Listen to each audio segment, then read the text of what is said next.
성전에 올라가는 노래 15편 중에 14번째 시편입니다. 그래서 성전에 올라가는 노래 중에 이 시를 또 지혜시라고 이렇게 또 별칭이 붙습니다. 그런데 오늘 이 133편은 다윗이 지은 시예요. 근데 이제 궁금하잖아요. 어느 때, 어디에서 썼을까? 그 상황, 그 위치, 그런 걸 알게 되면 그 시가 더 생생하게 이게 다가오게 돼요. 주석을 봤더니 다윗이 어려울 때 이 시편을 썼더라고요. 그 배경이 사무엘상 22장 1절, 2절을 한번 찾아볼까요? 거기를 꼭 찾아봐야 이 시의 내용이 아주 이렇게 우리의 피부에 와 닿습니다. 구약 성경 사무엘상 22장이니까요. 445, 446쪽에 해당이 됩니다. 사무엘상 22장 1절, 2절을 우리 한번 같이 읽어볼까요? 자, 같이 한번 읽어보겠습니다. 그러므로 다윗이 그곳을 떠나 아둘람 굴로 도망하매 그의 형제와 아버지의 온 집이 듣고 그리로 내려가서 그에게 이르렀고 환난당한 모든 자와 빚진 모든 자와 마음이 원통한 자가 다 그에게로 모였고 그는 그들의 우두머리가 되었는데 그와 함께한 자가 400명가량이었더라.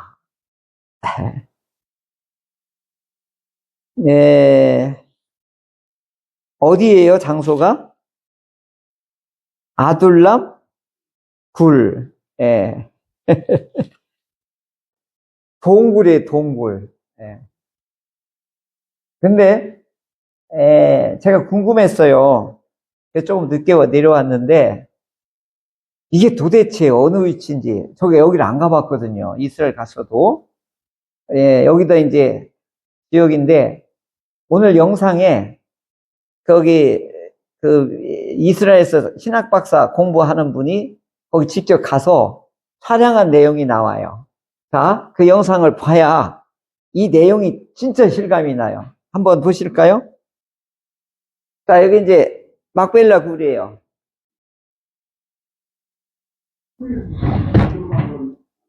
아둘람. 죄송해요. 막벨라는 아브라함의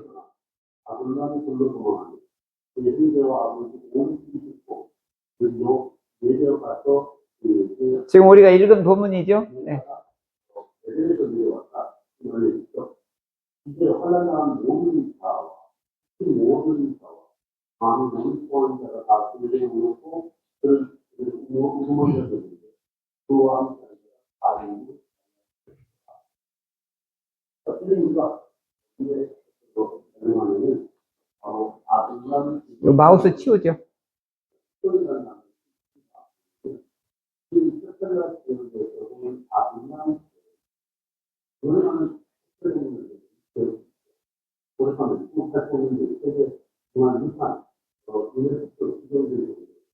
여기가 세계 문화유산으로 지정됐대요. 그래서 저는 아들이나 살기, 아들이나 비슷한 지역이다. 라는 소리가 있습니다. 이것을 어떤 의미를 드리냐면, 도망자인데, 저는 은시서의 공격을 우리가 이제 내려가는 것은 다윗과 어떤 다른 그들이 이것을 따라 보이는 그렇게 공부를 이용합니다.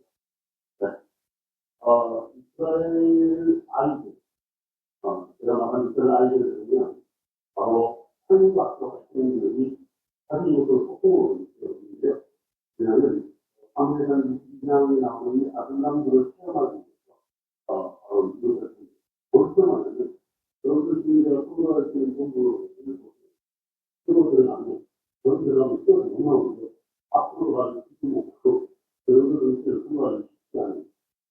그걸 넘겨요. 아니, 대식적으로 공간에 숨어버리고, 여기 살아오기 쉽지 않고, 또, 지금 불을 띄워서, 다시 영웅을 공간에 연결을 들어가는데, 그 공간에 숨는다, 힘들어서, 이 정도의 지금, 어느, 또, 시기가, 숨어들 시기가 어느 정도 가능할지, 오히려 어려워요. 굉장히 힘들어서, 또, 아주, 미리들을 공부를 이어서, 이해를 한번 시간 안쪽으로 들어가서 시간 안쪽으로 들어가시면 이제 신중한 쪽으로 들어가면 그때 한 10년 정도 최소한 하지 않고 공부를 이어서 들어가면 나오는 수고하는 것입니다.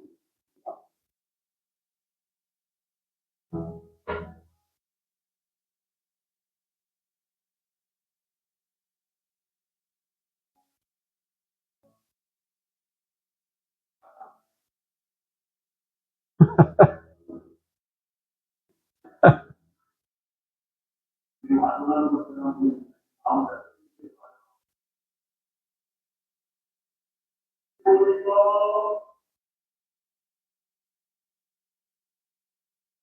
마지막 하나를 빠져나오시면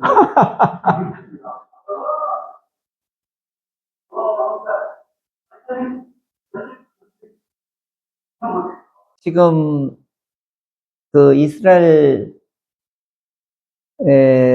영상 시대가 돼서 얼마나 고마운지 몰라요. 제가 갔던 데도 영상으로 보면 더 생생하고, 옛날에 카메라 하나 가지고 가서 했는데 지금 영상으로 찍어가지고 오니까 너무 좋고, 또 히브리 대학이나 이 예루살렘 대학에 우리 목사님들이 많이 가 있습니다. 그래서 영상이 생생하게 많이 올라와 있어서 저는 틈만 나면 이거 봐요.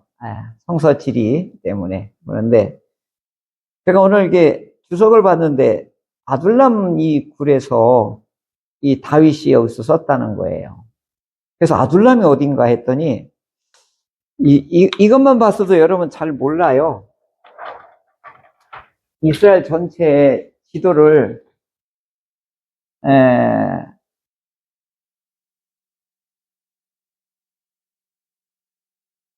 이게 이제 뭐 일명 이제 이스라엘 지도인데요. 이스라엘에는 요 해안 지대가 여기에 샤론 평화가 있어요. 유일하게 사련의 평화할 때 요 해안가에만 있어요. 그리고 요 부분은 고산지대예요.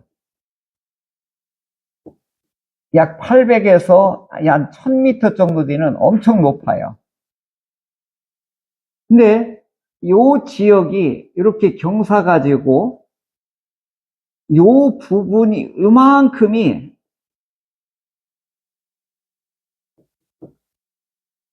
평야도 아니고 산도 아니고, 그러니까 높이 이렇게 내려가다가 중간쯤에 고원지대처럼 여기가 평평한 지역이에요.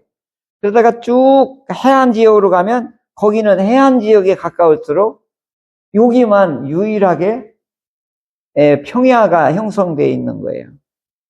그래서 성경에서 요걸 쉐팔라 지역이라고 그래요.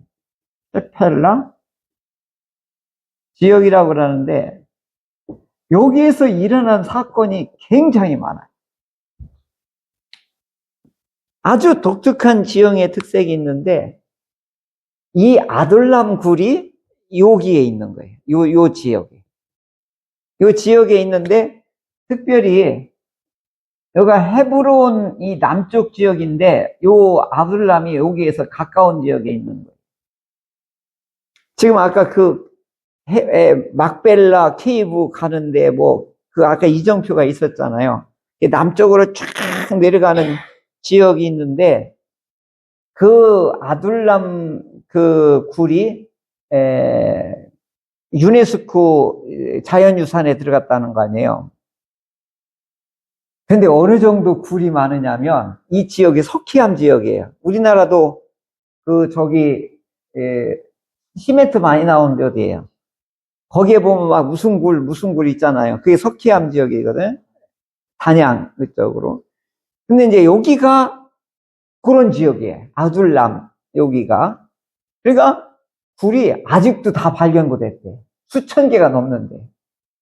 근데 내가 궁금한 게 뭐냐면 다윗에게 여기 2절에 보면 원통한 자, 억울한 자, 피해 임자 이런 사람들이 이제 우리로 말하면 세상에서 버림받은 자들이 다 누구한테 모여드는 거예요? 다윗에게 모여들었는데 그 바로 위에 21장에는 블레셋에 들어가가지고 막 미친 척하고 다녔던 그런 극적인 상황 속에서 간신히 빠져나와가지고 아둘람 골짜기로 넘어와서 숨었더라. 그 얘기를 하는 거예요. 그래서 내가 걱정한 게 뭐냐면 사울의 군대가 공권력을 동원해서 특수부대를 동원해가지고 다윗을 방방곡곡 샅샅이 지금 찾아서 죽이려고 하는 데인데 400명이나 되는 사람을 거느린다는데 어디를 숨을 건가가 내가 이거 늘 궁금했던 거거든요. 오늘 이게 해결이 됐어요.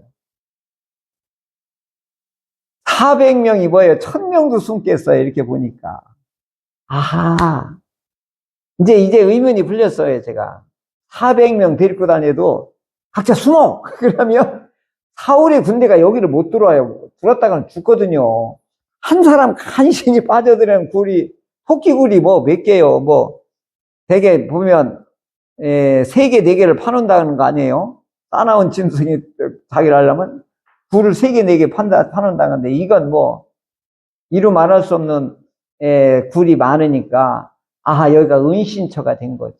그러니까 억울한 자, 가난한 자, 쫓긴 자, 빚진 자 이런 사람들이 왔는데 여기에 오늘 22장에 보면 누구도 와요? 아버지 식구들이 다 와요. 그때 다윗 누이가 수루하거든요. 다윗 누이가. 근데 수루와도 여기 와요. 그러니까 다윗의 이 사울에게 쫓겼던 모든 멸족되려고 하니까 어떻게 해요? 할 수 없이 다 피신해서 왔는데 근데 여기에서 이렇게 아름다운 시가 나온 거예요. 자, 우리 이제 33편으로 가보자고요. 한번 읽어보자고요. 1절. 시작. 보라, 형제가 연합하여 동거함이 어찌 그리 선하고 아름다운고. 다윗이 그동안에 죽을 고생해서 혼자 여기 이 광야, 저 광야, 저 산, 배고파서 막 짐승처럼 울부짖고 다니던 이 다윗에게 온 가족들이 이 굴 속으로 다 들어와 있는 거예요. 그러니까 이게 행복한 거예요. 그러니까 이게 뭐라고 됐어요? 형제가 연합하여 동거함이 어찌 그리 선하고 얼마나 행복한지 모른다. 여기 아름다운 거가 보니까요, 영어로는 해피로 돼 있더라고요. 그러니까 이 다윗이 그동안에 얼마나 많은 산전수전, 공중전, 육박전, 남의 나라에 가서 막 미친 척도 하고 가랭이 사이도 들어가기도 하고 별 수모를 닦으면서 이 생명 유지하기 위해서 얼마나 환난과 고난이 많았어요. 그때 다윗의 누이가 수루아예요. 수루아. 여기 제가 알게 됐는데 누나까지 다 왔다니까. 그러니까 이 동굴 안이 천국인 거예요. 다윗에게는 가족들이 다 모여있는. 그래서 여기 이런 극한 어려움 속에 이렇게 아름다운 시를 다윗이 쓸 수가 있었던 거지요. 여기 뭐라고요? 처음에 힘내 이렇게 나와요. 보라 막 이건 감탄사거든요. 얼마나 좋은지 이렇게 나와요. 우와 이런 뜻이에요. 우리로 말하면 우와 이런 뜻이거든요. 형제가 연합한다는 것. 이 감야하던데요. 이 헤브론이 이 연합하다라고 하는 뜻이 같이 헤브론도 연합하다거든요. 예. 근데 여기 이제 감 야하드로 이제 헤브론하고 좀 다른 뜻으로 돼 있는데 이 뜻이 뭐냐면 운명 공동체다 이런 뜻이에요. 운명 공동체. 예. 그러니까 운명 공동체로 하나가 되는 거예요. 그러니까 함께하고 모든 걸 똑같이 하는 거예요. 이걸 연합이라고 하는 거죠. 그러니까 이 형제라고 하는 것은 이때 혈연만 아니라 지연, 지파, 오늘 아까 봐요. 억울한 자, 빚진 자, 원통한 자, 이들을 다 뭘로 보는 거예요, 지금? 형제로 보는 거예요. 다윗은 벌써 이때부터 국민 통합하는 것을 직접 삶으로 이렇게 경험을 한 것 같습니다. 예. 그러니까 결혼한 이 형제라고 하면 그 당시 결혼만 하면 한 집에 다 살았어요. 지금처럼 이게 독립되고 그런 게 아니에요. 그냥 그 집도요. 그 참 집을 아버지 집이 있잖아요. 그럼 형님 집이 처마를 연결하면 그게 이제 형님 집이에요. 또 이 짝으로 처마를 열면 그건 둘째예요. 또 이렇게 연결하면 이게 셋째예요. 이게 이스라엘 주택구조래요. 예. 그러니까 이들은 독립해서 다른 데 지역에 살 수가 없는 거예요. 그러니까 뭐예요? 한 마을, 아니 한 가정, 한 마을, 이 공동체는 전부 뭘로 뭉쳐 있는 거예요? 완전히 가족으로 뭉쳐 있는 거죠. 그러니까 이 형제가 이렇게 한 집에 이게 운명 공동체로 하나가 되어서 이렇게 이제 동거 오랜 기간 같이 사는 거. 이게 이제 동거라는 말이 오늘 우리 의미하고 다르더라고요. 서로 차이를 인정해야 된대요. 같은 비전을 갖게 되는 거예요. 그러니까 동거라고 할 때는 같이 산다라고, 같은 한 집에 산다라고 하는 것은 차이가 성격이든 뭐든지 재능이든지 다 다르잖아요. 그걸 나쁘다고 보는 게 아니라 어떻게 보는 거예요? 아, 달라. 이 인정을 하고, 두 번째 뭐예요? 그 다음에 다르지만은 우리는 비전이 같아. 그래서 하나로 뭉칠 수가 있는 거죠. 그러니까 지금 아둘람 그 굴에 아까 뭐라고 했어요? 빚진 자, 원통한 자, 쫓기는 자, 환난 당하는 자, 다 다르잖아요. 그리고 지금 여기 누구예요? 아버지의 형제들, 그 다음에 아버지의 가족들 다 왔단 말이에요. 그러니까 한마디로 하면 오합지졸이 이 굴 속에 다 모였어요. 그런데 이렇게 동거하는 것이 얼마나 뭐라 그래요? 선하고 아름다운지 모르겠다. 그러면 선하고 이 선하다는 게 토부예요, 토부. 부식이 좋았더라 그거고, 여기 아름답다라고 하는 것은 해피의 영어로 해피, 행복하다 이런 뜻이거든요. 그러니까 이 동거가 되려면 사이를 인정해야 돼요. 그 다음에 뭐예요? 같은 비전이 있으면 동거가 가능한 거예요. 이게 교회 공동체. 교회 공동체는요, 다 달라요. 개인별로 보면 성향이 다르고, 나이가 다르고, 남녀가 다르고, 이 다 다르단 말이에요. 그런데 뭘로 뭉치는 거죠? 비전으로 뭉치는 거예요.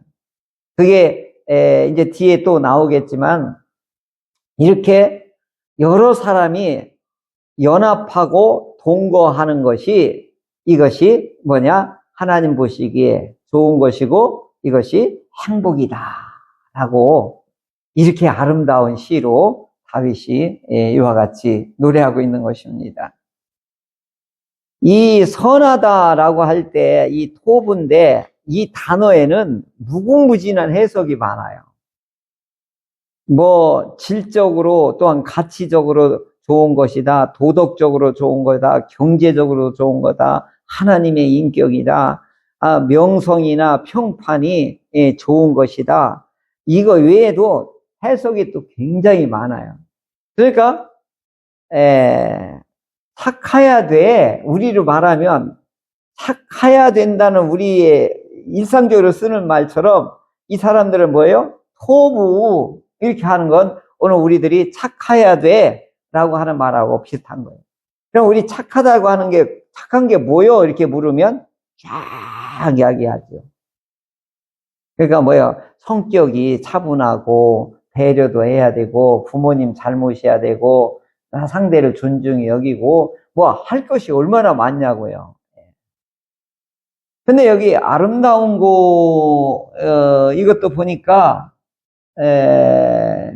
이게 이제 영어 성경이 나는 그래도 제일 낫다. 나 뷰티풀 뭐 이렇게 생각했는데 감미로운 노래도 여기 해당된대요. 감미로운 노래. 즐겁고 유쾌한 거, 사랑스러운 거, 해피한 것. 이게 이제 아름다운 것이라고 이렇게 이제 번역을 했더라고요. 아름다운 걸로 번역을 했는데, 한마디로 말하면, 연합해서 함께 살아가는 것이 최고다. 이 표현을 이렇게 한 거예요. 저는 이게 교회가 이런 모습이면 최고다. 이렇게 볼 수 있습니다. 교회가 이런 모습이어야 됩니다. 교회가. 우리 대전 충현교회도 이렇게 소망을, 기대를 이렇게 2026년부터 또 계속해서 바라봅니다. 아멘. 네. 그 다음에 2절에 보면 머리에 있는 보배로운 기름이 수염 곧 아론의 수염에 흘러서 그의 옷깃까지 내림 같고, 이게 보배로운 기름이 뭐냐면 올리브예요. 올리브인데 최상품의 올리브를 대개 이제 첫 번째 올리브를 추수해서 최고 좋은 것만 골라서 기름을 짜요. 그러면 이때의 기름은 전부 어디로 가냐면 성전으로 가요. 그래서 성전으로 가고 제사장이나 왕을 임명할 때 이때 기름을 붓는데 요 기름을 쓰는 거예요. 이게 올리브 기름인데 최상품이에요. 그리고 그 다음에 이제 약재로 쓰는 거, 식용으로 쓰는 거 하다 기름으로 쓰는 거, 불 붙이는데 이렇게 쓰고, 이래서 올리브는 버릴 게 하나도 없어요. 이스라엘에서는 올리브는 아주 굉장히 중요한 거예요. 그런데 이 아론의, 이 대제사장 아론의, 이게 이제 여기다 이제 기름을 이렇게 분단 말이에요. 그럼 이렇게 쭈르르 이렇게 흘러요. 근데 여기 특별히 수염을 얘기했잖아요. 이스라엘 제사장은 절대로 수염을 깎으면 안 돼요. 이게 권위예요. 예. 그래서 유럽에서는 주로 수염이 있어야 남성답고 권위가 있고 그런 거예요. 이걸 면도를 싹 해버리면 이 사람은 우리로 말하면 사람 취급도 안 해요. 그러니까 우리하고는 정서가 완전 달라요. 예. 그러니까 뭐 연예인들 보면 막 이렇게 하고 막 스포츠 스타들도 막 수염 기르고 하잖아요. 예. 그런데 이 아론의 제사장에서 머리에서부터 벗어 이걸 타고서 온 몸으로 해서 이렇게 옷깃을 적시면서 제사장 복장을 쫙 하면서 저 아래로 흘러간단 말이에요. 이게 하나님의 온전한 축복을 말하는 거예요. 그래서 이걸 뭐냐면 신령한 복이라고 하는 거예요. 신령한 복이 머리에서부터 쫙 타고서 수염을 타고 온 몸을 이렇게 아우르면서 내려가는 거죠. 그리고 헐몬의 이슬, 이게 헐몬이 헬몬산을 말하는 거거든요. 헬몬산인데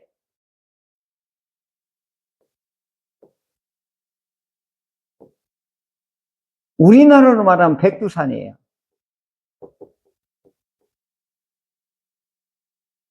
이제 우리나라를 비유해야 이 헐몬산이 얼마나 중요한지 알게 되는 건데, 이스라엘의 지붕이에요.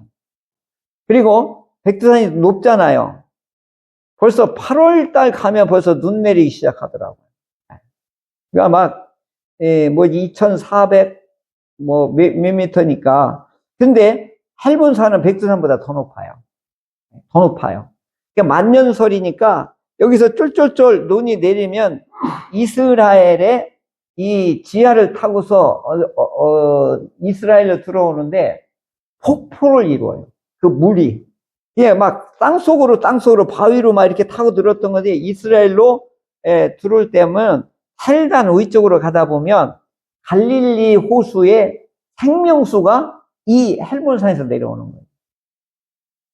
그러니까 이스라엘 사람들은 헬몬산 없으면 죽는 거예요. 그런데 또 이게 만년설이기도 하지만 이스라엘의 젖줄이기도 하고 이 이스라엘 갈릴리 호수의 수원이라기도 해요.